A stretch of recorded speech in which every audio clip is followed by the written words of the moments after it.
In today's day and age, it's a common occurrence to see an artist pop off out of nowhere, be on top of the world, just to go MIA 6 months later. It seems like every time we blink, there's a new rapper who just snatched up all the internet's attention. It's impressive when you really think about it, but more often than not, their stardom is very short-lived, like very. And when they fall hard. Lil Tay popped off when she was 9 years old through her wild videos of her claiming that she totes guns, more specifically the chopper, which probably outweighs her by a couple pounds, but that's not the point. Some people think it's cute when kids cuss, so when you got a Canadian preteen screaming about bitches and flexing, the internet is going to go crazy.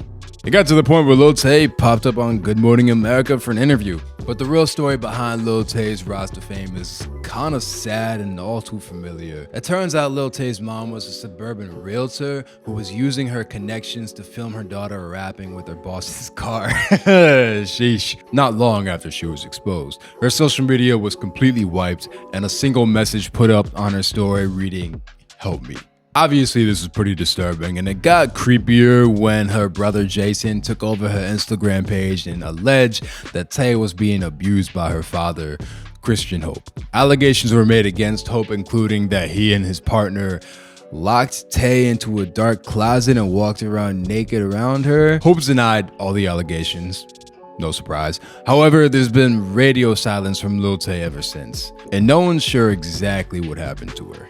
Her Instagram has over 2 million followers, but it seems as if she completely disappeared off the face of the earth.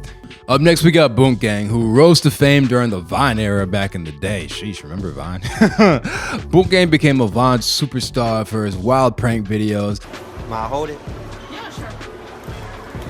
Boonk Gang, whole lot of gang, you know what I'm saying? Stuff like that. He got kicked off his social media for putting some intimate footage of himself online. If you know, you know. Nevertheless, Boonk capitalized off his clout by dropping 2 albums. But unfortunately, since losing Vine and Instagram, he struggled to keep his fans' attention. In 2019, he actually got his teeth kicked out and his jaw broken into a fight. And after that, his social media presence started to drop off. Boonk claimed that he found Jesus, ditched his alias, and rebranded himself under his government name, John Gabbana. He left rap behind along with all the antics and turned his entire life around, like full 180 degrees, so to be honest, respect.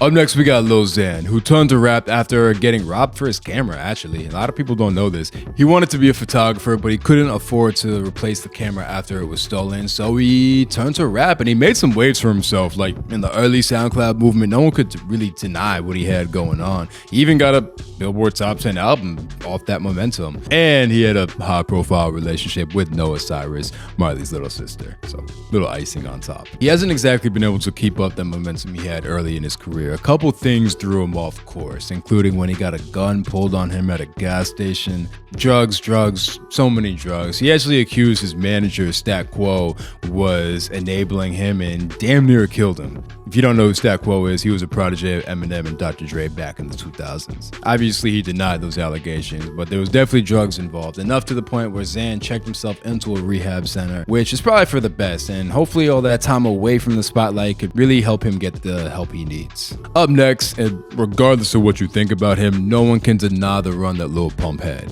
He had Gucci Gang, he had I Love It with Kanye, his performance as a Fiji bottle, like he had it. No one broke the internet more than Pump, whether it was the J. Cole song or his Trump endorsements in 2020. You couldn't avoid him. But at this point, you'd be pressed to keep track of what Pump has going on in his career, partially because he retired from music, then he unretired, dropped an album, but didn't really promote it too much, so it bricked, and he's kind of been quiet since then. So he had a godly run, which no one could take away from, but it's safe to say at this point, he's MIA. Smokepurpp is another South Florida artist that built a buzz during the SoundCloud movement. His early music with XXXTentacion garnered a lot of attention, but his solo efforts since then has not really achieved the same results. There's a video a fan posted of Purpp performing at a near empty venue in Michigan, which is not really a good look. Purpp responded to the allegations that he was falling off. But when you got shows getting canceled in different cities and people not showing up, it's not a good look. And artists have peaks and valleys in their careers. It's going to be interesting to see if Smokepurpp can get himself back on top of that mountain he was once at.